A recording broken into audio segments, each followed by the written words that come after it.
Cool. I'll let you bring it in since you booked it. All right, boom. We're back. It's recording, yeah? Yeah, we're recording. We're live. It's another special guest, another episode of Make It Mastermind podcast. Sir, do you want to introduce yourself for the guys at home? I'll let you guys do it. All right, we've got Mr. Luke Ambler. He's probably best known for his fantastic work with Andy's Man Club, amongst other things. Yeah. Put you on the spot there. Yeah, you did actually, yeah. It's a pleasure to come on. I've been watching from a distance what you've been doing, and this setup's fantastic, and I love people who just get out and get after it, and that's what you two are doing, isn't it? So it's just perfect combo relay. You know, I like to speak to people and do stuff where people have got good energies, and he's portraying that online, definitely. Yeah, appreciate that a lot. Same, do you know what to say? We've watched your stuff online for a little while now. Yeah, your TEDx talk and that sort of stuff. The 100k. I forgot about that. You forgot about it. I ain't actually spoke about that on anything, so that'd be good to get into that. Yeah. No, I'm excited to get into that one. So, really, most people watching will be like, ask him about Andy's Man Club. Like, it's the big thing. It's you know what we see online, helping a lot of people. We've had discussions between ourselves with guests on that have come on the podcast. That it's been recommended a lot of times, hasn't it? Yeah, and guys just don't talk enough anyway. Do you know? 100%. That's it. So, where did it spark from? Obviously, we kind of know the backstory, but for people that maybe don't, and get into it. I'll go into the mindset probably about it later, but how we got to that. But the root cause was back in April 2016. My brother-in-law Andrew Roberts, completely out of blue, killed himself. And you know, if you take it back 2 days before that, Andy were at my house, laughing and joking, and we were talking about him buying a house, which were mad at the time because Andy had been in and out of prison from being like 12 to 20, but completely turned his life around. Real good family man, got a nice little job, now about to buy an house. Next day gets up, goes watches our football team play football, ends up playing, then goes to play gym with his kids and my kids, and then the day after, you know, gets up, says goodbye to his mum on the way to work, nips into B&Q, buys a rope and then kills himself that night. And it was a Tuesday morning and I was about to go to a rugby camp with my little boy Alfie, who were, you know, him and Andy were like two peas in a pod. And I remember my phone ringing at mother-in-law, and I think I'll ring her back, and then it rang again. I said hello, and she said our Andrew's dead. And I said what? She said our Andrew's dead, and it says I'm on my way. So I dropped Alfie off at the ground. I had no idea what I was going into. I had no idea how he died. From a big Irish family, I've lost a lot of people in my life, been through a lot of my own shit. But this, when I arrived at my mother-in-law's house, it was just different. Walked in, you could have cut the atmosphere with a knife, and she were in bits. And I just said, what's happened? Car crash down. He's killed himself. And I said, he can't have at my house yesterday. I'm seeing him tomorrow. He said he's killed himself in woods across road. And it was like someone had fucking put a sledgehammer in me. And in that moment I thought, if I feel like this, how the fuck does she feel as a mum? How does Billy feel as a dad? How's my missus going to feel? I don't even know yet. So my what's next moment, which I'll go into later, theory I live by now, was what can I do about this? Which was help out best I can. So next person through doors, my missus. I had to sit down and explain the little brother had killed himself and watch it crumble in front of me. Then he were aunt, his uncle's friends, up to the mother of his child's house. I had to explain to my 2-year-old niece, you know, daddy's not coming home.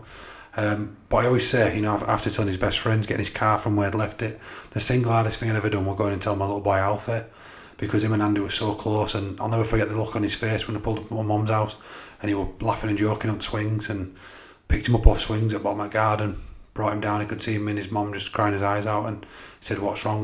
And I just said, Alfie, Uncle Andy's died, he's gone to heaven. And the screeching which he let out as a 6-year-old boy is like nothing I've ever witnessed. And you know, as a man, as a bloke, as a father, it fucking crippled me, and all I wanted to do was take that pain away from my little boy, and I couldn't.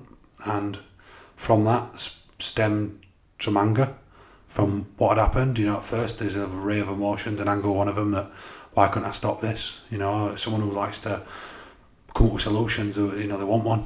And then 3 months after I approached my mother-in-law and asked if I could set up a club in Andy's name, an idea I'd come up with 4 days after Andy died, something where men could talk because Andy didn't. Yeah, that's it.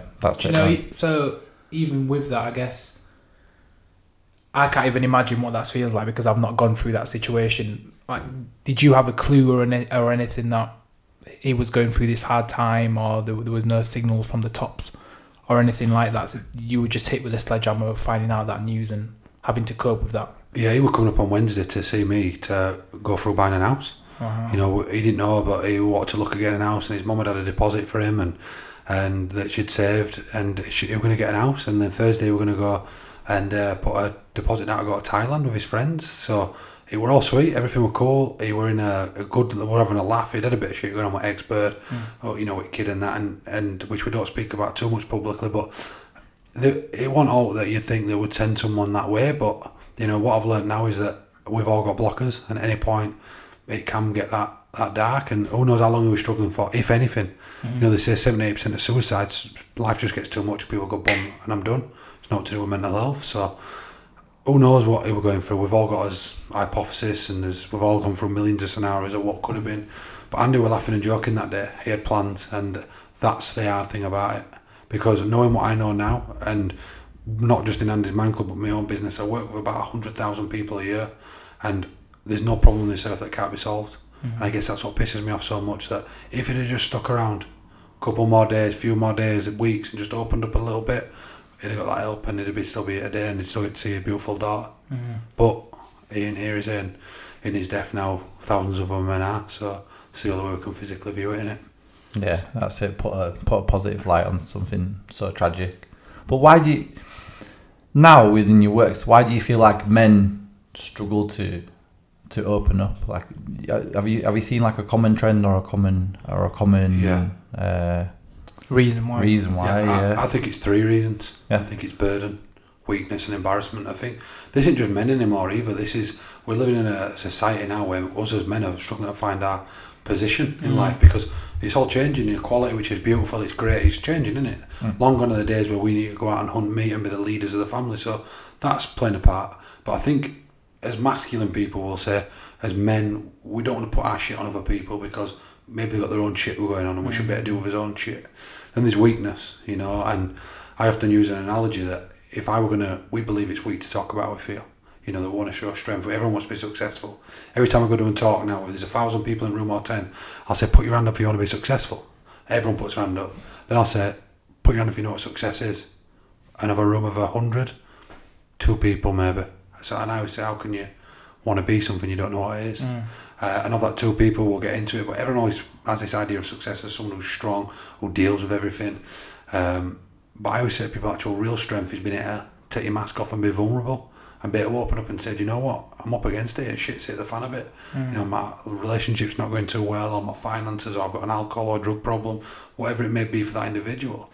People need to learn to take that mask off. And the last one's embarrassment. We live in a lad culture where I played rugby for a living, and anything that got said that was slightly embarrassed, you'd be getting creased. So you don't want to let anyone know any of your shit.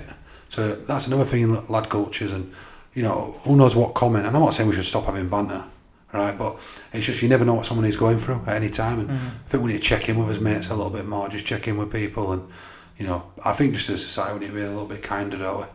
Yeah, I think that's it. That's the big thing that's come up recently. It's like a sense of community between people. Neil from King Kobe touched on it, Michael Maisie touched on it, Manuel's touched on it. It's like people, just look after each other, just ask like, are you all right? Like, how are you doing? And that sort of stuff. Like little things go a long way.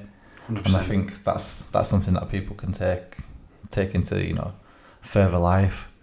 So it's so going from that, how long has Andy's Man Club been going for now? 3 years now. 3 years. And how many locations are you? How many clubs are there out there now? 21. Wow, nice. Yeah, we had a 5-year goal to have 10 clubs. Yeah. And we're now 3-year-old with 21, and another one about to open. So we're getting around just under 600 men every single Monday now. Wow. And that's not the same 600 men. Every week we'll probably get another 100 men.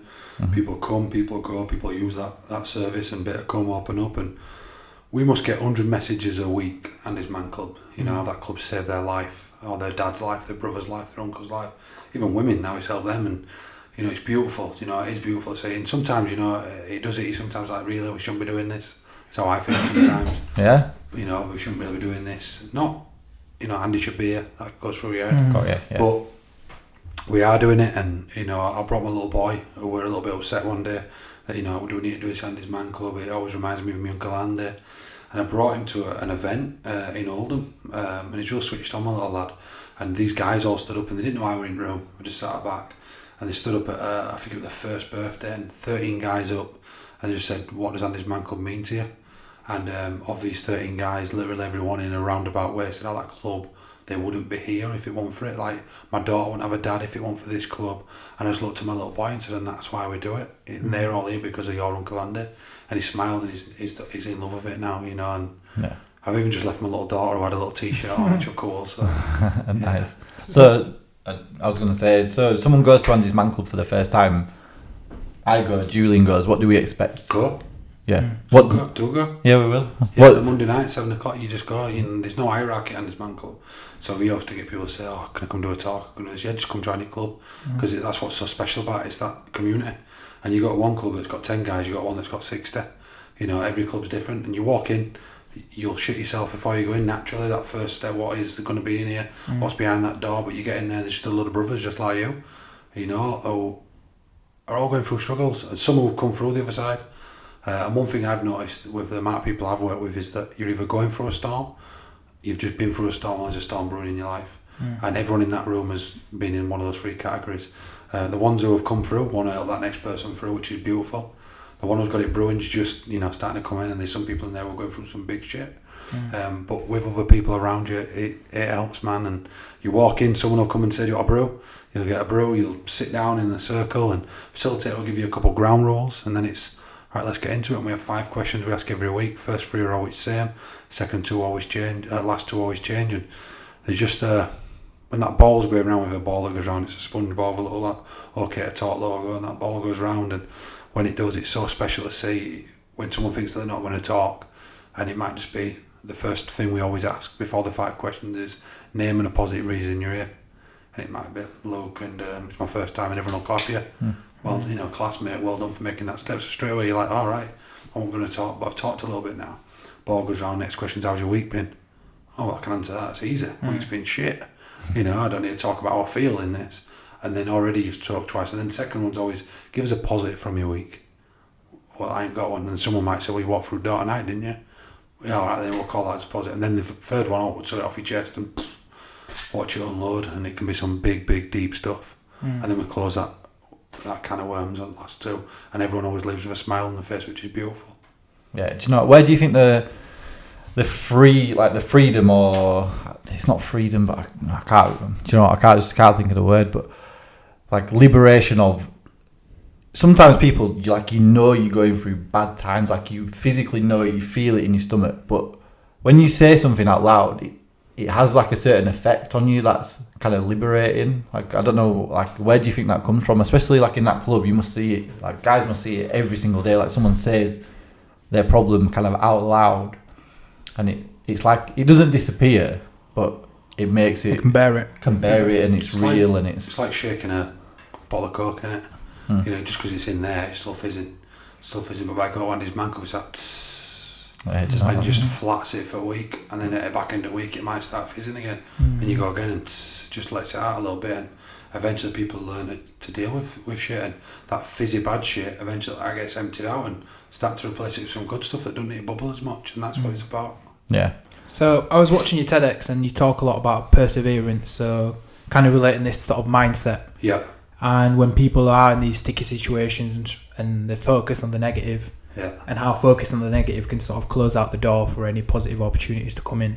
So let's talk a little bit more about that. When did you sort of kind of figure that out for yourself of, okay, I'm focused on the negative here, I'm not creating something new? I was sat in a police cell. I'd just beat up a lot of doormen and smashed a nightclub up. And I sat in a police cell asking myself, why me? My rugby career had just pretty much gone down the drain. My missus had left me, and I would have sat there saying, what the fuck are you doing, Luke? Why me? Why am I in this situation? I made a load of good decisions to get to where I got to, and now I'm sat in here after suppressing all this shit, not dealing with this shit. And look where you are, mate. Look what you doing with your life. What are you doing? And that were a big turning point for me, and I've never really looked back. It's just, you know, I built something after that moment. You know, my biggest asset now is the fact that no matter what it's me, I fucking get up, no matter what it may be. You know, and that's why like the 100k were a big thing for me in terms of testing where I really at mentally, because I didn't train physically for it.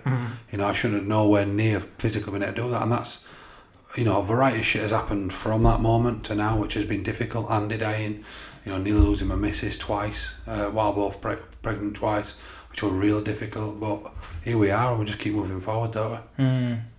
So that's where that perseverance starts. And it's before that, with my mom and stuff that's happened with her, and it all builds in, But I heard someone say once when I first started doing what I do with an ex-player I played with, I don't know how he does that now because he was never like that before. And that's the whole point. I wasn't like that before. I didn't have that mindset before. Might have been in there, no matter what, to build that, but I built this motherfucker now, and I generally will take out on, and that's my mindset now. Yeah, so let's get into the 100k thing. Like, it must have taught you stuff about yourself that you didn't, or maybe confirmed stuff that you thought you knew, but by physically going out and doing something. So how did that even come about then? The 100k, like the challenge of doing that. What? Beginning of the year, I set myself a goal. I'm going 30 in December, and I thought I want to be the fittest I've ever been, and it was just a random goal I'd set, and things got in the way a little bit, and someone messaged me in March on Twitter, can I raise money for your charity? I said, yeah, you don't need to ask me, like, you don't, if you want to raise money for cancer research, you don't message the chair of it, do you? Like, of course you can, crack on, like, no worries, mate. What are you doing, by the way, though? And he says, I'm running this Dixon's Race to the Stones. It's an ultra marathon, and I was like, been reading a little bit about David Goggins, and I were all over that, and I were a bit like, I said, I'm in, and he said, right, well, let's do it.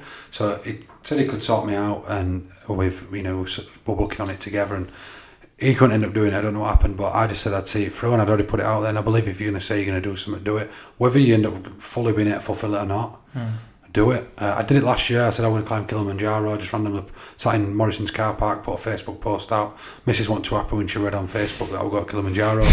That didn't go down well, especially when I told her we were going to go for 5 days and it were 11. That didn't go down when she were 2 kids at home and pregnant. That wasn't the best. And I did say this time, I'm running Race to Stones 2 days. She let me go anyway, and I trained a load. When I went to Cape Verde, I trained every single day. I did about 150k over this 2-week holiday, real clean. And then I got back, and my missus has got a business, and we took on a new clinic in town, and we were doing it up, and everything just went to pot. Like, I was like a proper tradesman, eating like, I don't eat pork, but I was eating like butties at dinner time, and like, just weird how I ended up getting this mentality. And I didn't train, didn't eat well. And then the week of the race came, and I was thinking, shit. Like, and by that point, I didn't even dare go run. So when I first turned up to do the race, I'd not moved my legs past walking pace in 5 full weeks. So, and as we pulled up, there was traffic for about a mile down the road, so we had to like jog a little bit to get there on time. And I rolled my ankle, and we've got it on video. I'll have to put it out there. And they both looked at me. The crew came with me, looked at my mates. Well, like, and I was FaceTiming my daughter at the time, and I was like, oh my god, my ankle's gone here. Got to the start line, and as soon as we took off, it was just so weird. I just had an energy about me, it was just electric, and I set off, and you go through woods, and there's just no better. I think Will Smith says it, that there's 2 ways to fix any problems in life, reading and running. So there's not a problem on this earth that hasn't been solved in a book, and with running you get to find out about yourself, about getting to walls and getting through them, and there were some parts of it that were just horrendous. They say that you can normally run about 20% further than your last run. My longest ever run's 13 mile, and first day did 32, and getting at a camp on that day were tough. Went to bed, and then waking up 8 hours later to have to go again was tough, but got through it. And it's probably, looking back now, I've not really had a chance to speak about it too much, and it was such a good experience, and I ended up getting like a top 100 male finish, which were mad to say that I'd not really trained. That's crazy. I remember seeing on your Instagram you were running when you were on holiday, and you were out there training every day. Yep. And it got me thinking that how like motivation is, it comes and goes, doesn't it? It's one of those things. But how important is discipline to achieve a goal? Like, you would, for that, all right, for those 2 weeks you were disciplined. You came back, and life took over. But and it probably sounds a little bit better than it is. Like, the work I'd already put in were already in bank. I'd banked it up in Cape Verde. I'd already tested myself. So like, when I got a little bit ill on holiday, so that it was 10k a day I had to do, we'd missed a little bit. So by end of holiday I had like 48k doing 24 hours.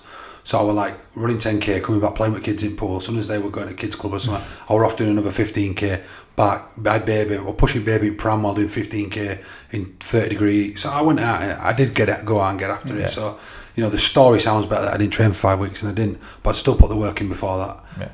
That race was complete mentally. So mentally I tested myself a lot. I'm very disciplined mentally, in the fact that if I say I'm going to do something, I'll do it. It's like, I'd have had to have a leg chopped off not to finish that race. Like, it was never in question. Even when my foot locked up or my Achilles were hanging on by its, Fred, there was nothing that we're going to do. But that's not just come overnight. That's took years and years of building. And whether you're talking about mindset or mental health, the big thing that pisses me off is a concept. Someone might have heard this before, but I feel like I've come up with it, called a microwave society, where basically we want everything in 2 minutes. You can go downstairs now, put anything in microwave, 2-3 minutes, it's done. So everyone wants that now, like the car, the house, everyone wants all this shit that don't really mean out. And I learned that last year. I had the best year I'd ever had in my business. I made more money than I'd ever made. I never speak about this publicly. And it made me feel no different at all than anything I do for free. And everyone wants it now. And I've even been like that in past. Like, we want whatever we think we want. We're not willing to work. And the analogy comes from me was from Kilimanjaro. And I only thought about it driving the other day. The goal of Kilimanjaro is to what? It's to stand on top, right? Better take a picture on top and tell everyone you climbed Kilimanjaro. It's that's it, innit, right? Yeah. The worst day I had at Kilimanjaro was last day getting to the top. Yeah, we're hard, we're all that, but it's getting to the top. You're up there, you've been climbing 5-6 days, you're tired, you're aggy, pissed off, you just want to get back down. The minute you're up there, you're like, yeah, well, great, I've done it, I want to go back down. Then what I realised is after the best bit of Kilimanjaro was 4 days before, climbing with some guys who were just all together, and we're crying together and we're laughing together, and I realised that's a micro example of life. Actually, the best things in life are the journey, like with this podcast. Who knows where it's going to go for you, but you'll sit back and remember the time you were in your third bedroom doing this and how cool it is. This is what it's all about. Big time. And it's these times that you got to remember, because these are what it's all about. And that microwave society is what's fucking people up, because they want everything today, and when they don't get it, it's messing. Like, people are getting too stressed out. Do you know, that's something we've seen a lot with sort of social media. And I've got a question for you.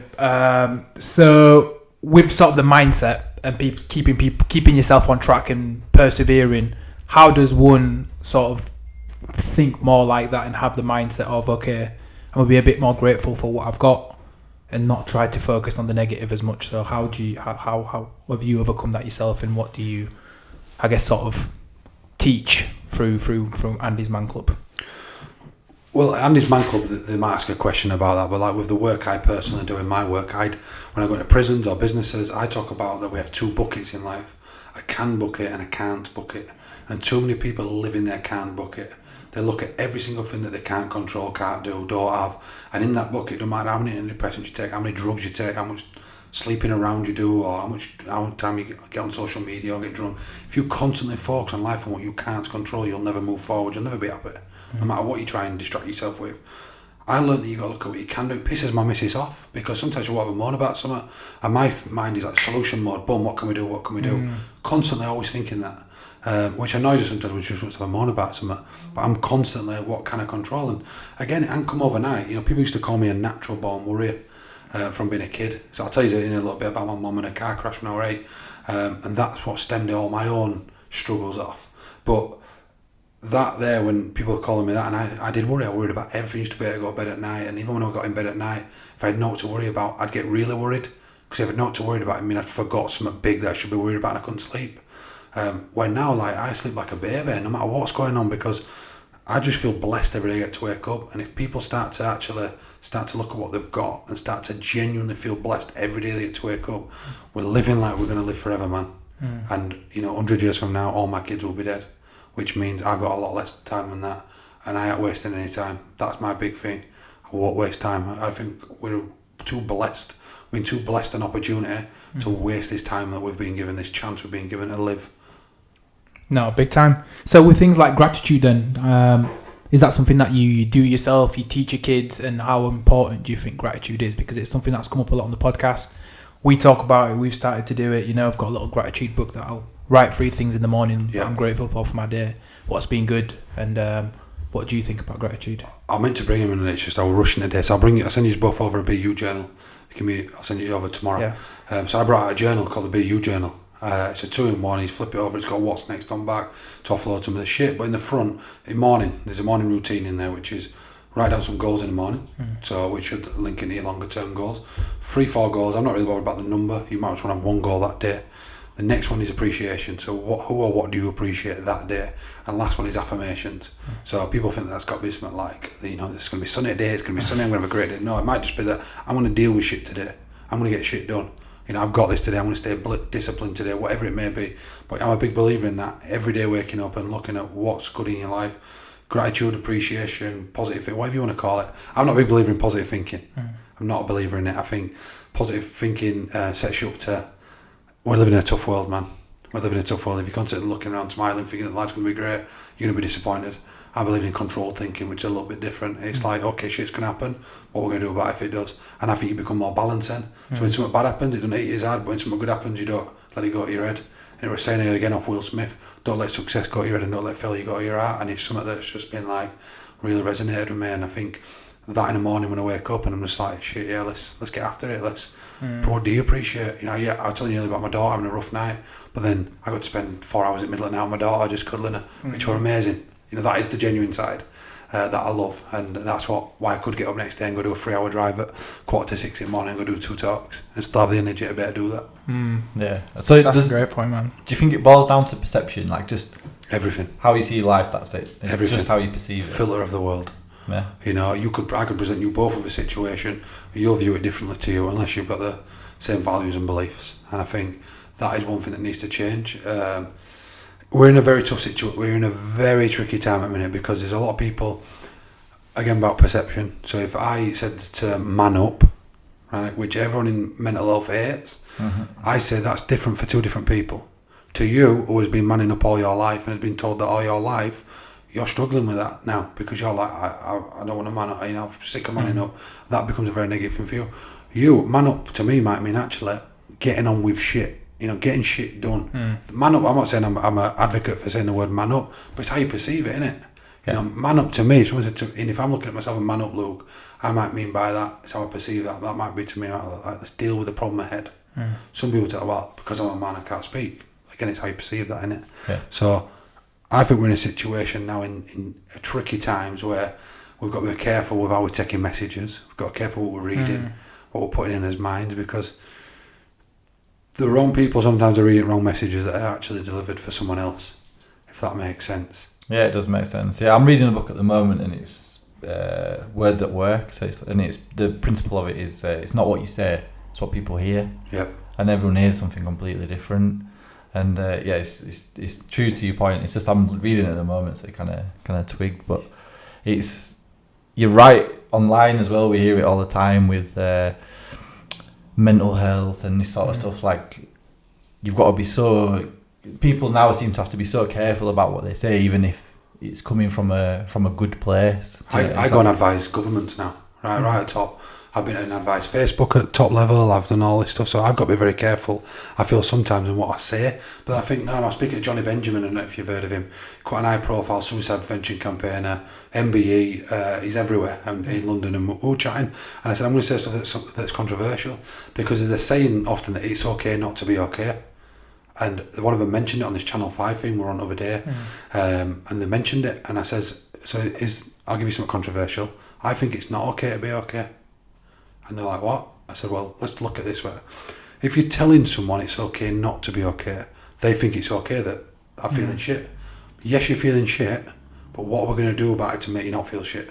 Because you shouldn't feel like that. Yeah. But you might take that in a sense that, shit, I'm not feeling good, I'm not allowed to feel bad. It's okay not to be okay.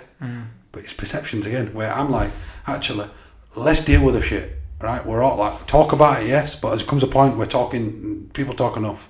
Right, there's some people who aren't talking at all. That's the start. That's the first PT session at a gym session. Then you need a program you're going to stick to, which is dealing with the shit that's going on. Ultimately, if you want to ever deal with weeds in your garden, you don't just cut the buds off. You pull the fucking root out. Yeah. And for me, people are too afraid to go to roots. When you get to roots, where you see the deepest, darkest shit, that's when you pull out. And that's when you start to plant some nice flowers in there. That's where I'm at. And sometimes it comes across blunt, comes across straight to the point, but in the thousands of people that I've worked with personally in prisons, from very violent offenders to extremely high achieving business people, when you get straight to root cause and you rip it out and you start to put some good shit around it, everyone feels a lot better. Everyone feels a lot more mindful. And you've got a picture of Buddha on there. I've been involved with Buddhism for over 10 years, right? And if you get right to root cause of Buddhism, what it's all about, and the attachment of suffering, right? And getting away from that. The root cause of suffering is attachment. We get attached to ideas and concepts, don't we? And we get attached to pains and identities. Like, someone says, I'm depressed. I say, no, you're not. You're currently struggling with depression. Don't attach an identity to yourself. It's like me constantly calling myself, I am fat. Right? I'm just overweight right now and I need to lose some weight. Get real with yourself. you might have a problem with what you're going to do about it is the main thing for me. Yeah, do you know what? I'm sitting here and when we podcast, I want to think of questions as he's talking, but I'm literally just fucking listening to what he's saying, so it's just sick, man. That's it. Well, like you say, what you kind of think about, what's on your mind, it's what you kind of become. So with improving your mental health, what are some of the things that people can apply to their life? I know exercise is a big one's been a big part of your life. What are some of the things that people can add to an average working day to keep yourself at bay, to keep those demons at bay? Let's deal with the demons. Let's go fight them. Because, like you say, keep them at bay. I might just like feed them a little snack. You go over there. Right. So there's difference between distractions and escapes. Distractions are things like drugs, drink, sex, social media. You're going to distract yourself all day long. Your demons are still going to be bubbling away, right? But you distract yourself in that temporary moment. There's a big thing called social snacking in there, and I've been on a little ghost mode journey coming off social media to test my relationship with it. And think about it. When we leave here, if one of you went to a shop or supermarket, a bit of a queue, phone out, quick check, phone away. You know, get in your car, quick check, phone away. Social snacking, constantly snacking it and distracting yourself from what's really going on. And I believe that humans are most afraid of spending 15 minutes alone with their own thoughts, which is frightening, isn't it? It's frightening that we are afraid to be alone with our own thoughts. We watch TV, and in between TV, we distract ourselves by going straight on his phone. As soon as program comes back on, we watch that. But at the same time, we might have laptops going, Instagram messages. We're constantly boom, boom, boom, boom, boom, and we're overloading. So by everyone going on about like go to exercise and gym, you do some mindfulness. Let's get back to the root cause of why they're telling you to do all that. Because when you're exercising, other than listening to music, you're probably just running your ass. Right, that's what you're doing. You're doing some weights. You're doing one singular exercise. You're not doing 9 things and taking in all this information. We're taking in more information at the moment in one day than we used to in a lifetime. You know, like you wouldn't have took in this much. You'll think right now, if you go on Instagram, you check stories, you could take 40 stories and you'll know that I was at garage a minute ago, you was walking your dog, you was at boxing, and boom, boom, boom, boom, boom. Little nuggets of information. Before you wouldn't have known any of that shit. You'd gone to work, done your shit, come home, and got on with life, and you'd been bothered about your family unit. And we're too bothered about what is everyone else going to think about us. So that might sound like a long-winded answer to what can people do for their mental health, because there is no simple solution. And I hear a lot of people talking on podcasts and videos about like get out and run. Well, that's not for everyone. Some people need a journal, but if all you're going to do is distract yourself away from that, so you're going to do a little bit of journaling Monday to Thursday, then you're going to get on to sesh all weekend, or you're going to spend rest of time on your phone, or you're going to not really have real connections with people and have real conversations, and you're not going to really put in the work. Going for a run once every month, or doing your journal once a month, or meditating once a month, it's going to do nothing for you. It's like brushing your teeth. If you brush your teeth once a year, your teeth are going to fall out, right? But also, if you just brush your teeth, if you brush your teeth for a year, there's going to be a little bit better nick out there. And that's like the rest of the stuff we try to talk about. So yes, exercise. Yes, be mindful. Yes, read. I say to people, guard your mind. You know, watch what you're putting in your mind. Watch who you're surrounding yourself with. So a big one for me is, who are you allowing into your circle? I have a very, very small, tight-knit circle. Very small. Because I realised over the years that there's radiators and there's drains. Radiators are energy givers, are the people who really got you back no matter what. Drains are those people who will take all that shit away from you in an heartbeat. They'll just drain that life out of you. So if you really want to have good mental health, and let's not call it mental health, let's just call it a good mindset. Surround yourself with right people. We've all heard people talking about this. Who you surround yourself with is who you become. Then look at what you do with your day-to-day routine. Are you actually handling shit? Are you getting on with shit? Or are you just procrastinating all day long? Are you get up in the day? Are you looking on your phone all day, looking at what everyone else is doing in their life and feeling sorry for yourself? Or are you going out and getting whatever you want to get? Because that's a beautiful opportunity we've all got. At any moment, any of us can make a decision to change his life. But you've got to be willing to do that decision. And look at your escapes. If you're really dealing with some shit, escape it. It might be going for a run, it might be walking your dog, it might be being mindful, it might be putting on a good playlist in music, or it might just be sitting and being. Some people it's meditation, some people it's mindfulness. For me, it's a red hot Radox bath with a couple of little candle lights, one of those incense sticks from market. That's my escape. And just let your thoughts be. And people's mental health will start to be better then. Too many people are talking too much shit for me about how to improve with mental health. We're trying to make it sound too simple. You know, actually, it's not as simple as just going for a run or going for a dog walk. There's a bit of work that needs to be put in. Let's not get away from that. That's why I want to get away from that microwave society. One conversation on this man is not going to change your life. It might help you. It might help you on the start to it, but you keep coming every week. or you keep going to a fitness class or whatever that may be. It's a consistency that'll get you where you need to be. Yeah. So you touched on social media. It's not going to go anywhere. How important is it for them to start educating like the younger generations on its positive and negative effects? Because it can either be the root cause of a lot of people's anxieties around, oh, I don't have the car that he's got, or I don't have a six-pack like her over there. Or you can flip that, follow people that are actually inspirational and doing, putting out at least a positive message. Yep. But what's your take on that? Because you've got young children. They're going to grow up in a world they'll only ever know social media. Of course, yeah. Positive message doesn't sell, does it? Positive message doesn't sell t-shirt brands or shorts, and that's what's difficult. It's it's not popular, is it, all the time? So I'm on the fence at the minute with it all. I'm in a place where I think we need to test the relationships with it. I want to go completely off the grid. Mm-hmm.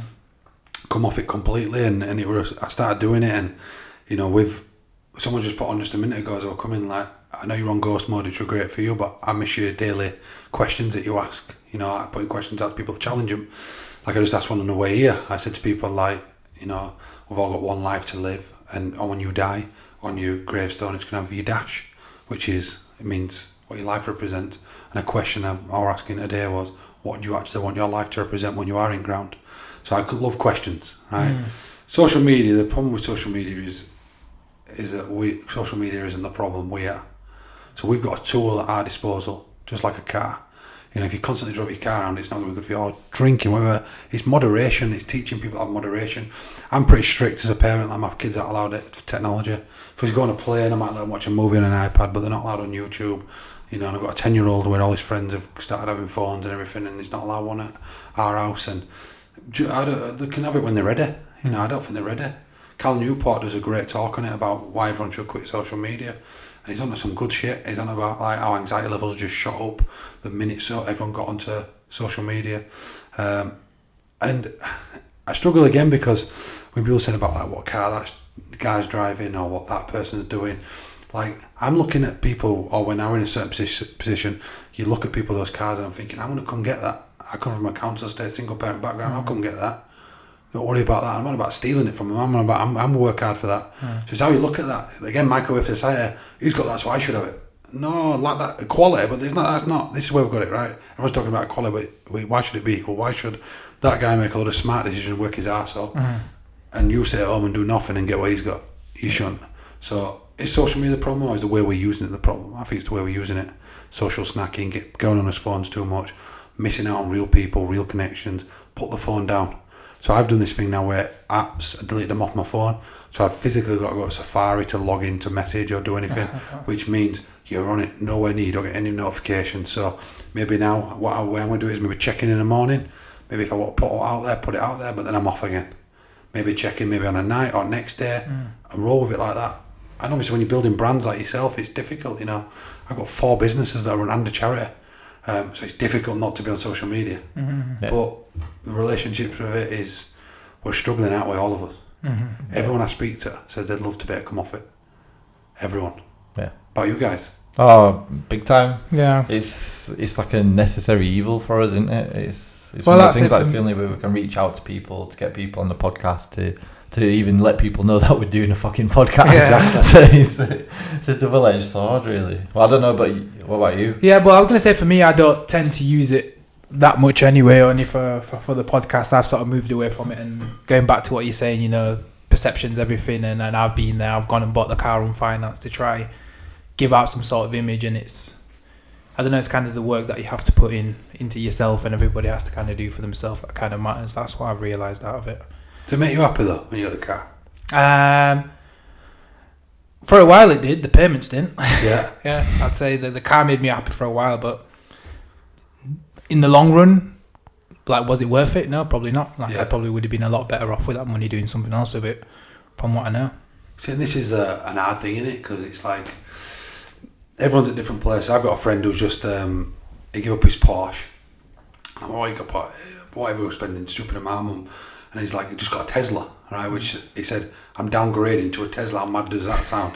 And he's like, but his wet theory is that like, it gets him out of bed in the morning. It gives him a little bit of debt to get to where he's got a really good business. But it gives him that little bit, and he's been through a load of shit this year.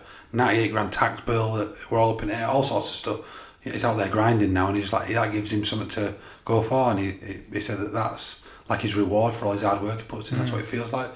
So he's got a connection to that. Mine's travel. I love to travel, mate.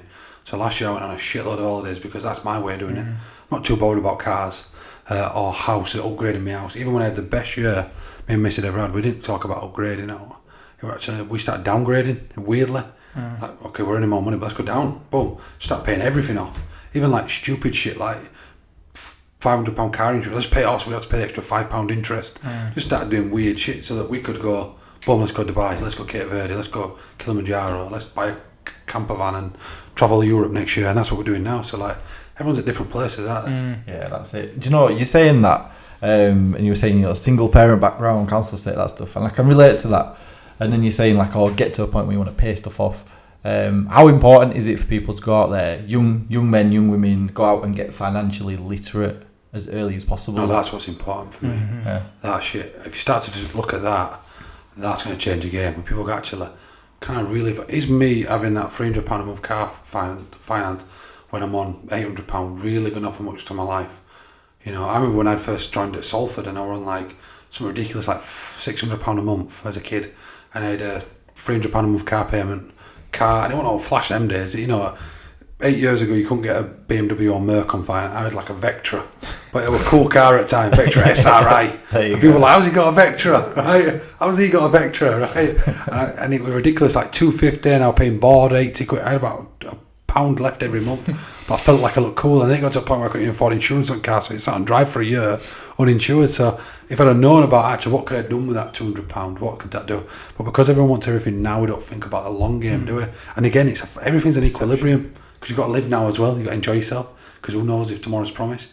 But at the same time, what is enjoyment for you? And I think as you get a bit older and wiser and you start to read and educate yourself, you start to learn actually what does make me tick. And if we could do that with the younger generation, I think that'd help them stop buying shit that they can't afford posting on social media when the mates going, how have they done that when, it must be a drug dealer, right? Because that's the natural perception, right? Got to be drug dealing, right? And yeah, that's where it's at. Yeah, that's it. And you touched on reading. So how much do you read? When did you start getting into reading? Is it a big part of your life? And massive. Yeah. When did you start getting into reading though? Because that's one thing for us. Like, we got into that game late as fuck. Like, I said to myself, James, you're not going to get fucking smart if you don't read. Like, correct. So you need to just go and fucking learn, mate. And I read slow as shit. It's a piss take, like 10 pages a day, mate. It's awful. But I'm like, look, it's going in, it's getting smarter, and you do feel a change in your mind. You definitely do. 100%. Like, you're learning from the best minds the world's ever seen. Correct. But yeah, sorry, back to the question to you. Like, when did you get into reading? What's the first book you picked up? And when I played rugby, I liked reading the odd rugby book, getting a bit of inspiration. But then Greg Eastwood, a rugby player at Leeds Rhinos, he used to live with me, he used to take piss at me, because I used to like watching a lot of YouTube motivational videos, listening to that type of shit. That's when I first got into this, maybe 10 years ago. And then I think I bought my first book. I've got an unreal book collection. Yeah. My missus goes mad. I've got a thing of buying books. Like, honestly, in my office, you should see my book collection. 300-400 books maybe. I've just mad shit. That's sick. Mainly personal development, psychology, NLP, CBT, mindfulness, fitness, everything like to do with the mind. And I love it. I don't read enough. So I tell you, I've read Think and Grow Rich. I've read parts of it.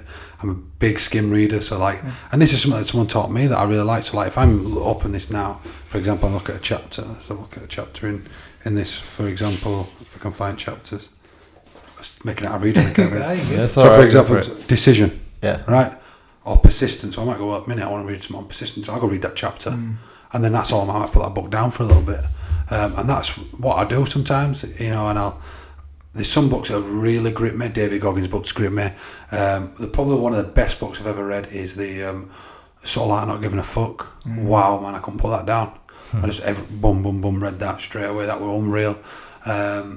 Tony Robbins' Unleash the Power Within is a great book. The bestest book I've ever read that I'd recommend is The Magic of Thinking Big.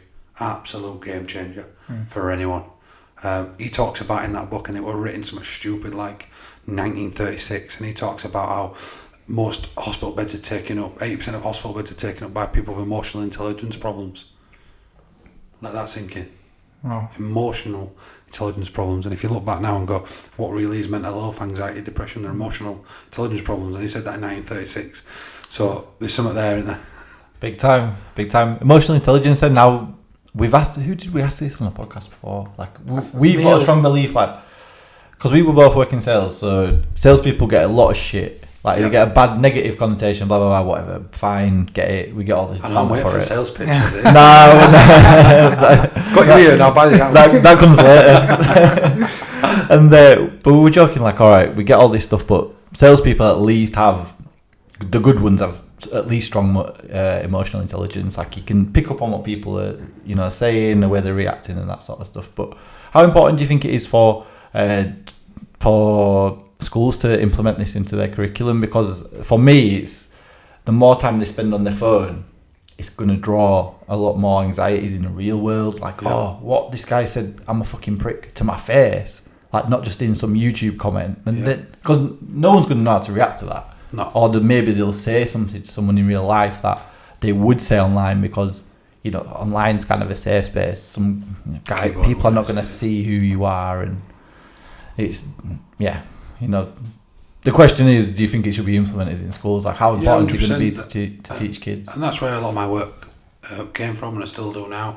I go to schools and teach emotional intelligence, and just letting kids have an understanding, of like that emotions are okay to come and go, how they come and what they're about, and kids need to also experience some shit. Like, I think we've constantly tried to wrap us kids in cotton wool, and what if my kid ends up getting into some trouble at school, like, whether it being another kid or kid calls him a name, or same with my daughter, it's going to be good for them long term, because that's life. If they go through life, and I was speaking to a teacher about it recently, he said, if all my kids go through this school thinking it's great and that life's great and that they never get bullied or picked on or any shit at all, and then they go to high school where everyone wants to pick on them, it's going to be they'll have a breakdown.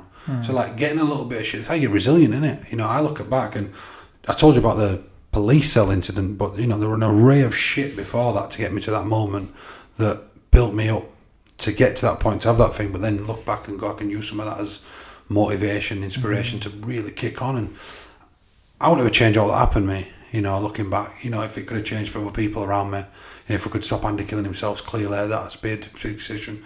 Could stop my mum in a car crash, that would have been a big decision. But there's a lot that's happened to us all. We've all got a backstory, and I think people spend too long looking at changing that, and I think actually it can build you up to be who you want to be. Yeah, that's it. So it sounds like you really have a good way of taking things that happen and learn from them, but not to dwell on them. That always seems to be like a lot of people's problems seem to be more dwelling and living in that moment and just carrying it with them every day. Like, how do you do that? Or can you advise people? Like, how do you kind of make that switch into not dwelling on your past problems? Not to plug the journal too much, but the technology behind the journal that's in there is what I practiced every single day. Practice every single day. And mine might not always come through writing it down. Mine started off by getting up early in the morning, getting a shower. And when I were in shower, hot or cold, I just sit and I just think of like, what do you want to achieve today, Luke? Like, what do you want to box off? And it might be something so small. Everyone always thinks it's got to be like, I'm going to climb a mountain today. Mine might be, I'm just going to go on a 5-minute run. I'm going to just send out 5 emails to potential clients. I'm going to just put out a couple videos today about a topic. It might be about a question or, whatever that may be. That might be it. Then I might look at who I appreciate. So I start to build up that mindset straight away. Then it might be like telling myself how my day's going to go. But then I get real as fuck with myself at night. Like, look, and it says it in my journal, what could I have improved today? Not what went shit today, because wrong language. I've self-studied 10 years NLP, so Neuro-Linguistic Program, which you've probably done in your sales, maybe, I don't know. No, but we've had Vinny Shawman on, so right, perfect. That a little bit. Yeah, and I love it. I love everything about it, right? And that question, what could I have improved today, is just looking in yourself and saying, what could I have done? Well, I could have spent a little bit less time on social media. I could have handled the situation with how I spoke to my girlfriend a little bit better. I spent too much time on my phone as opposed to with my kids. I should have gone and done that extra run that I was going to do, that bit of training I was going to do. Okay, but what went well today? So let's close that shit sandwich now. What went well? Well, what went well today was that I did go and do a run, or I drank 3 litres of water, or I read 10 pages of my book that I said I'd read 5. Today's conclusion. Conclude it. what did your conclusion means is sum up your day and give yourself a mark out of 10. That's exactly what my journal says. Boom, done, next page. And then if you've had a shitty day, turn it over, offload it, and then what's next, which is a theory that I now live my life by. Yeah. So that boils down to something else that's come on the podcast, is accountability. How important is it for your day-to-day well-being, mental health, mental well-being? Everything. Yeah. Everything. I get asked, because Andy's Man Club's so big now, and being a chair of one of the top 3 biggest suicide prevention charities, get invited to a lot of big shit.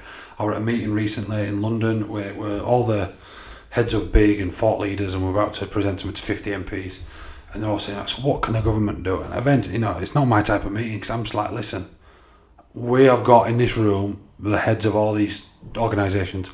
Let's not worry about what the government can do, let's worry about what we can do. They can't even get their own shit in order. And that's what I said straight up to them all, and they all look at me like, this guy's in black t-shirt, black jean shorts, we're all in suits.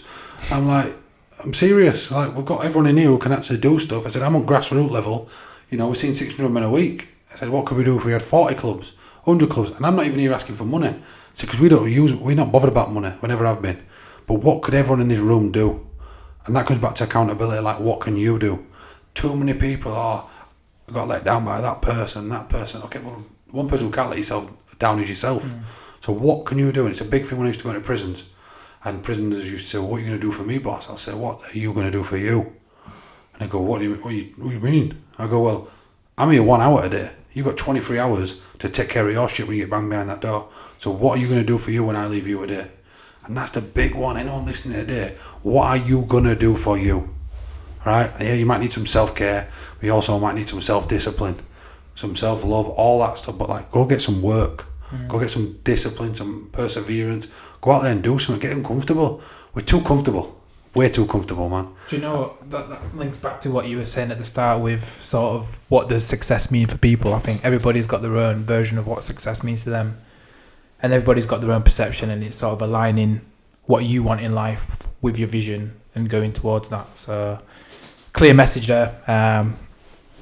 Sorry for interrupting you. I just wanted to get that across. It's like perception, and I think perception and belief are 2 huge things, and if you are feeding the wrong, your mind, the wrong stuff, like you are going to get corrupt. It's I don't know. It sounds kind of harsh and crude to say it that way, but it's an awful truth, right? That is what it is. We're being scared here to say what really should be said.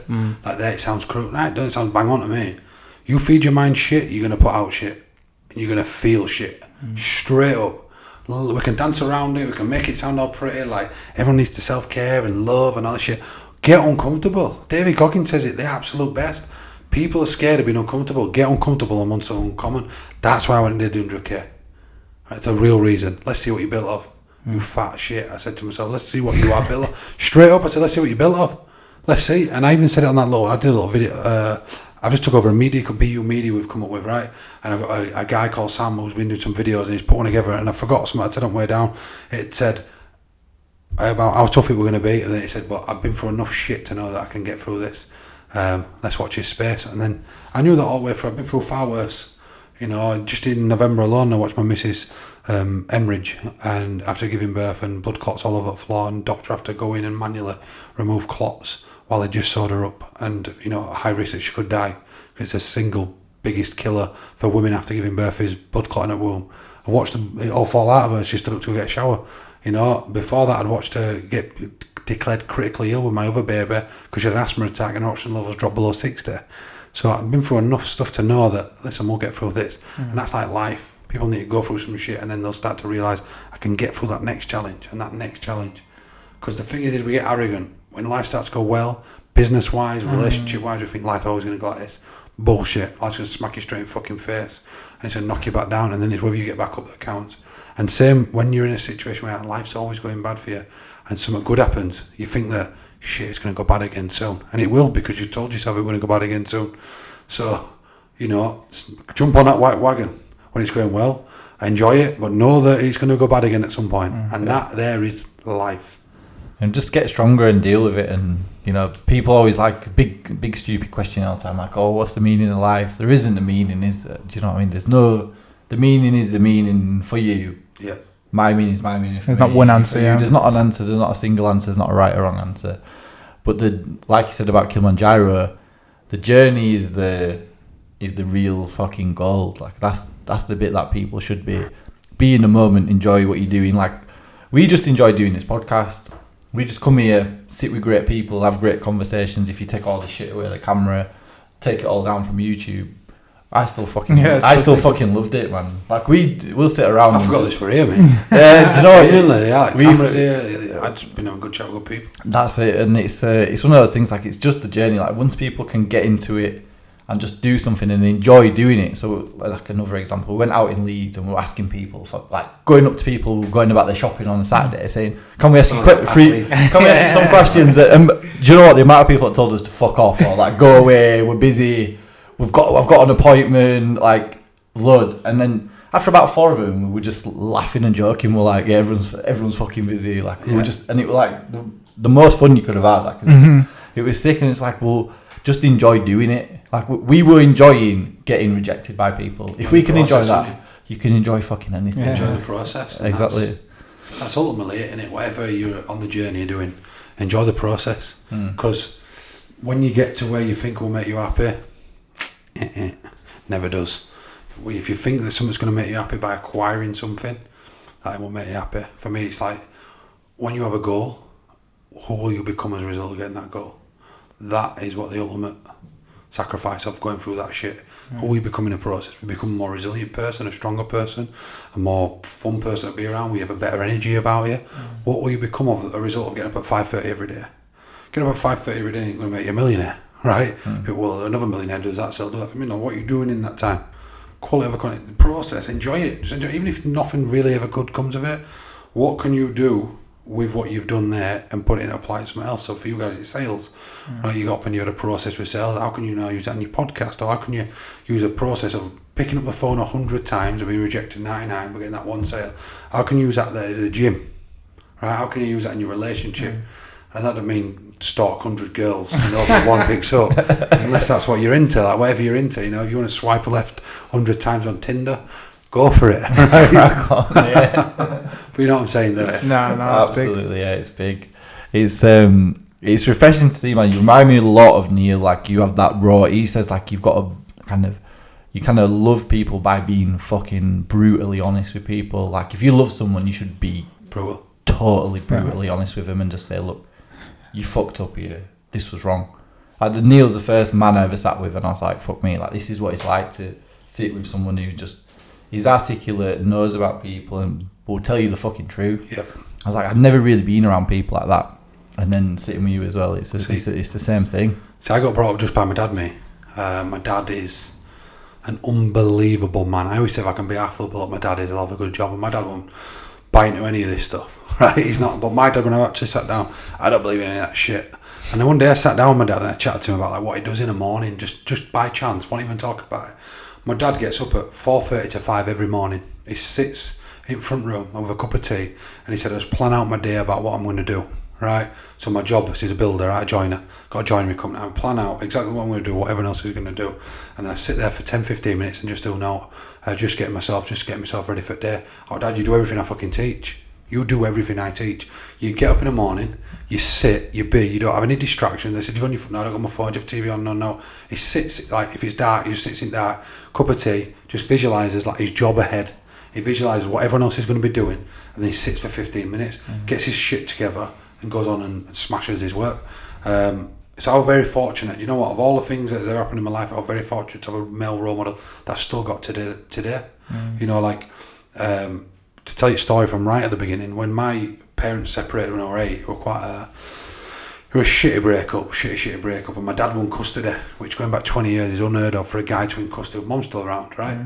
And my dad didn't. My brother's got a false leg, you know, I had one leg, and that were its own challenges, but my dad just seemed to handle shit, go to work. I just like seeing him as a man going to work and providing for 2 young boys in what must have been horrific times were massive. And I always look at like my effects on what happened then, but to see how he went through it.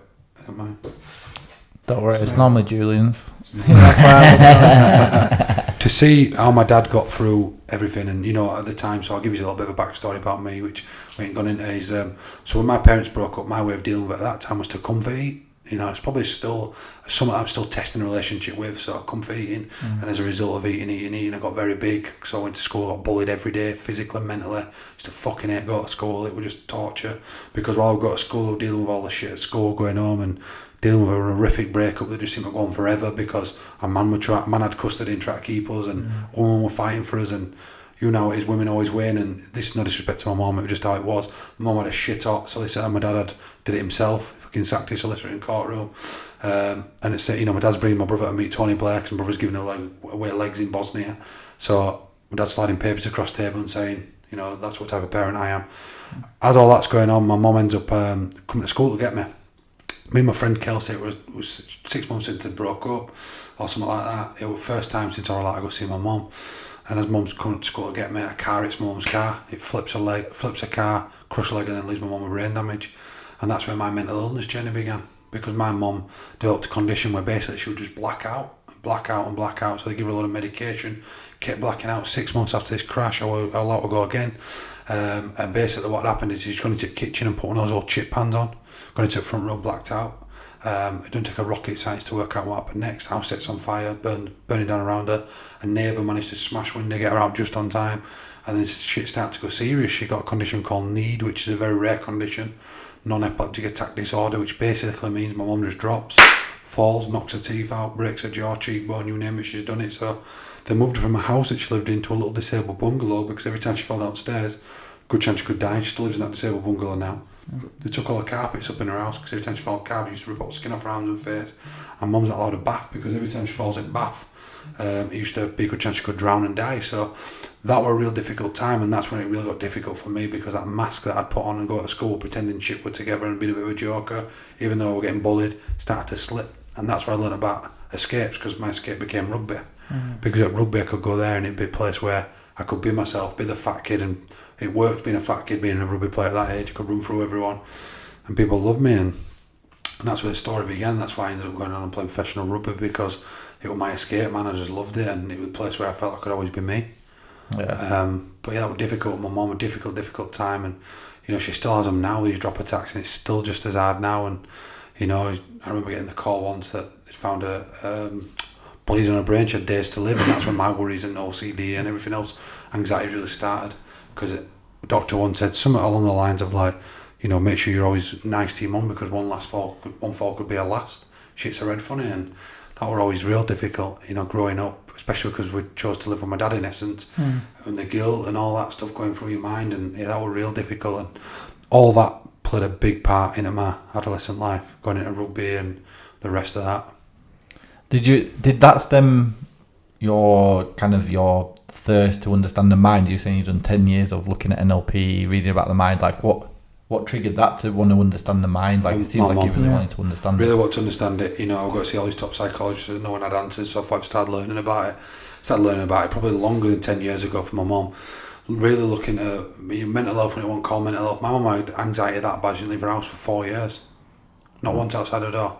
Recluse, you know, I had to go get tablets. You met my mum, she looked normal, you know. This is what's so mad about it. I remember one of my aunties once said to her something along the lines of, someone else I've met has got that thing you've got. So it really is real, isn't it? After my mum, for 10 years, getting her face smashed off floor, missing teeth from it going to the toilet and hitting them off floor, you know. I've been up to mum's house in the middle of the night, trying to kick the door down because she didn't answer her phone, I thought she was dead. So I wanted to know all about this anxiety, depression, before it even was anxiety and depression. 10 years ago, no one was talking, 3 years, no one was talking about this. You know, until it's okay to talk, you know, if I'm being, you know, I'm not blowing smoke up our ass, but until it's okay to talk, this wasn't a big thing. Otherwise, I wouldn't have started It's Okay to Talk, because everyone would have been talking about male suicide, and they won't. Do you know what I'm saying? Yeah. No, exactly. Do you know, we talk about the whole mental health thing like it's hot online now, and we kind of not play around with it, but we think, oh, well, you know, we hope that everyone's doing it for the right reason. I'm not sure if they are. Well, yeah, do you know, that's it. I was going to ask your opinion on that. It seems to be like a mental health influencer spike. Like all of a sudden, it's like, oh, people out there, I'm a mental health advocate. I'm this, I'm that. I was like, since when? Yeah, I'm no longer a mental health advocate or a mental health campaigner, because if you call yourself that, back in the day, no one else was doing it. So when my mum were going through her shit, I used to go around and do talks on mental health, for free, just try to raise awareness about my mum's problems and even shit I was going through, about the stuff I was telling you about when I came up with, which I ain't gone into what's next for you. I'll tell you a bit about that in a bit. And no one was talking about it. And then when Andy died, no one was talking about it at all, right? No one, right? Well, I didn't hear it, though. I wasn't hearing those whispers anyway. I don't want all these campaigns and all that stuff. And, well, it just shows the proof's in the pudding, and it's not to blow smoke up our ass, because it's not my style. As you can tell, I don't believe in that shit. I could tell you loads of shit, but it's not about that. So when I came up with the selfie, did you know about this? You don't know? Yeah, I've heard it when you spoke about it on YouTube. Yeah, so I went home one day and said to Mrs. Lisa, at that point we'd had, like, say, 20 men users club in a month. So 3 years ago on the 31st of August, I decided I'd take a selfie with an OK sign, and I'd put a hashtag would come up called hashtag it's okay to talk. And all I said was tag 5 people, let them know it's okay to talk. Long story short is, within 4 weeks, 100 million people did it, and it's now categorised the biggest mental health movement on the planet. So much so that last year I got 3 letters off Theresa May. I've sat in Prince Charles's front room and drank champagne with him, right? And none of that shit matters to me, right? None of that shit. All it mattered was that it raised awareness. But then, with masses awareness comes, I got a lot of shit. I got a lot of shit. People reckon I'm making money off it, which killed me, because all I've ever done is ploughed money into it. And then there were people saying that it was making things worse. And then what it was is, like, I'd been to an event with William, Kate and Harry at one time, and then a month later they launched their own OK to Say, and then there were another talk one. Everyone's doing these campaigns, which at first I was like, this is great, everyone's doing it, but then it got other people out of woodwork, and maybe it is all legit what everyone's doing, and if they are, go do it, crack on with it. But, like, I'm changing my approach, not because I want to be different to everyone. I just think that the messages that people are putting out now, I personally don't agree with them. I think the Americans, so let's just clarify, there's a difference between mental health and mental illness. Big difference. Pisses me off most is when people say about the broken leg analogy with mental health. You wouldn't do that with someone with a broken leg. Depression isn't like a broken leg, right? Depression, a broken leg takes 12 weeks to fix. You can't put any weight on it at all, right? But depression, people think that, okay, well, I've got like a broken leg and I have 12 weeks off. Bullshit. No, you don't. Right? Depression is like rupturing a knee, right? A ligament. Let's go down the ligament route. Because if me and you both rupture our ligament today, and I go and rehab my every single day and get it right, rest it, ice it, compress it, elevate it, and do the work around it, I'll be back quicker than you will if you do nothing. Same with going back to work. If you're off with work-related stress at the minute, and you do fuck all about it and try to go back to work in 6 weeks, guess what? You're going to still have work-related stress as soon as you go back, because you've done nothing about the problem or nothing about your coping mechanisms. So this is where I'm at. It might sound brutal, it might sound rough, but the more I've been in this industry, the more it pisses me off that people aren't willing to put in the work. They think by going and sitting at home for 2 weeks or 4 weeks because they can't get out of bed, that they're going to still feel better when they've got to go back to work in 4 to 6 weeks. Or they stay off and the debt problems get worse, and then the mental health gets worse because the debt problems get worse, so they're going to need to drink a little bit more to make them feel better. Now they've got an alcohol problem to add to that, and then the missus or husband leaves them because the way that they're treating it, and then the world's all against them. No. In that 4 weeks you took that time off because work got a little bit too much. What did you do with yourself, right? Or what can you do right now today to take care of business so that when you do go back, quit your job if it's that bad for you. If your job is affecting your health that bad, quit. And people listening to this are going, oh, that's easy for you to say. I quit rugby with no guaranteed income. 2 years ago I walked into my rugby coach, I was miserable playing rugby. I quit with 2 mortgages, 2 kids, 2 cars, and I quit rugby with no guaranteed income. Well, my missus will put my missus through uni. No guaranteed income at all. Then I got up at 4:30 every day, grinding my ass off and increased business by 6,000% because I knew I needed to do something for my family. Because there's a pain there, there's a hunger there to provide. So it pisses me off more when people are like, rest. No, you don't get anything from resting. You rest when you've put some work in, then rest. You go to a gym, you do a big chest session, you need a rest day after for it to grow. Go and work on yourself, get a little bit uncomfortable, then maybe take a couple of days. Then tolerate it again, your tolerance levels will go up. Sorry if this is brutal for some people to listen, but like, this isn't someone who's just coming into this blind. I've been dealing with shit 20 years, right? And I also deal with 600 men a week, or like 100,000 people a year we're dealing with. Not just in Andy's Man Club suicide prevention, but my own shit, coaching prisoners. People who are at the depths of despair. Who are in segregation units for being the most violent in our country. So this shit works if people are willing to put in the work. If they're not, nothing's going to change for you. I'm sorry to say, I don't want to be the bearer of bad news, but if you do nothing different, nothing no different will happen for you. Yeah. Do you know what that's a big message right there, isn't it? You've killed it, man. Yeah. Smashed it. Yeah. Do you know what that message is? Like, I don't want to say any more than that. Yeah.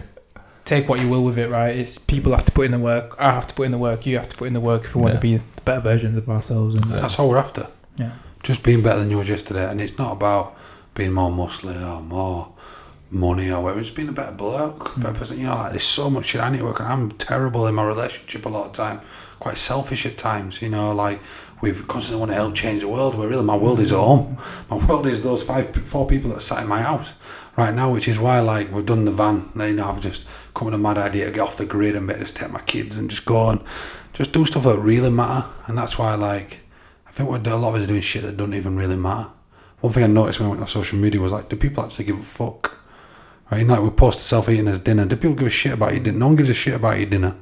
Right? And I'm not saying if any of you posted stuff about your dinner today, I don't want to be offensive, but I was doing it. I was thinking like, I was putting a caravan for a week with my kids, and normally be like, look at me at caravan. Like, no one knew we were at caravan, and I still had a good time.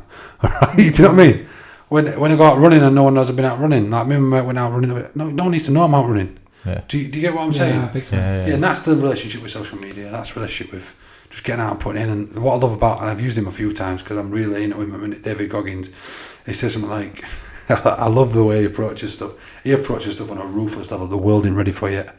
They need to be ready for it, but they're not ready for it yet. And he says, about putting in the work, he says, I want you motherfuckers to know, wherever you are in the world, I'm out getting it. Right? And I was like, shit. And another one, the biggest nugget, the best thing I've ever heard is, and this is for people like, do you always hear it like, oh, I used to do this. So like, you need to get into the gym. Well, I used to be able to lift 100 kg. I used to be able to run a marathon or whatever. Well, Goggins says that he must have been talking to someone about a marathon, and a guy says, I used to be able to run in a marathon in under 3 minutes. He said, guess what? A guy said, well, he said, no one gives a fuck. And the guy was like, what? He's like, well, you used to do it. I'm doing it now. Right? He's like, people don't care about what you're doing today, mate. Like, people don't care about what you did yesterday. Right? And it's right, and it's like, and people might be thinking that's quite an arrogant thing what he's saying, but what I take from that is like, we can all talk about yesteryear. Like I could talk about what's in the now, like rugby or whatever it may be, or doing that. But actually, what you're doing today that counts to your life, to other people's life. What type of person? What message are you giving to the world? And your world might be the coffee shop you're walking every day. How are you treating that person who hands you your coffee every single day? Are you trying to lift their mood? What are you trying to do? You know, and I'm constantly like, when I go get petrol thing, I make a joke to a person. My missus thinks I'm nuts sometimes. I'm always constantly just like chatting shit to someone, just trying to make someone smile or laugh or whatever it may be. So when I leave that place, it was a little bit better than when I went in, wherever that may be. Other than the toilet, that's always worse when I leave. So I'm not using the toilet today. Reputation for that. No, that's a big message. So Luke, thanks again for coming on. Thanks again for sharing the message. Hopefully our listeners, people can take away something from this. I know I definitely can. If people want to find you, I know you said you're off social media now. They want to find Andy's Man Club. They want to find out a little bit more about that. Where can they go? andysmanclub.co.uk, or we've got Andy's Man Club Facebook, Twitter, Instagram. And we are doing a massive tour. World Suicide Prevention Day is on the 10th of September. So this year, it's on a Tuesday, the 7th and the 8th. We've rented 2 tour buses, big ass tour buses that we're filling up with guys who facilitate our groups. One bus is going east and north, over to far as Hull, visiting every club along the way, and all the way up to Scotland, visiting all our clubs up there and back down. And what we're doing is pretty cool. And the other one's going west to Manchester, all the way down to South Wales, and all the way down to Devon and back up. We've got 84 banners to represent every man who takes his life a week, so 84 men a week, putting up on bridges all over UK. We've got OK signs that we're sticking up everywhere, which I've heard is illegal, but if it is illegal, we didn't do it. It was someone else who did it. And we're also giving out 60,000 leaflets. We're giving out wristbands all along the way over 2 days. We're going to absolutely paint this country black and white, and we're taking conversations to the streets, and that's what it's about. We're going to start some conversations, so get out, look for that. 7th and 8th of September, we'll be in Leeds, Wakefield, Bradford, Huddersfield, Hull, Scotland. We're going to be everywhere, and we're going to be painting this place black and white, and we're going to be showing people it is okay to talk, because we're going to be talking. We're not just going to talk about it.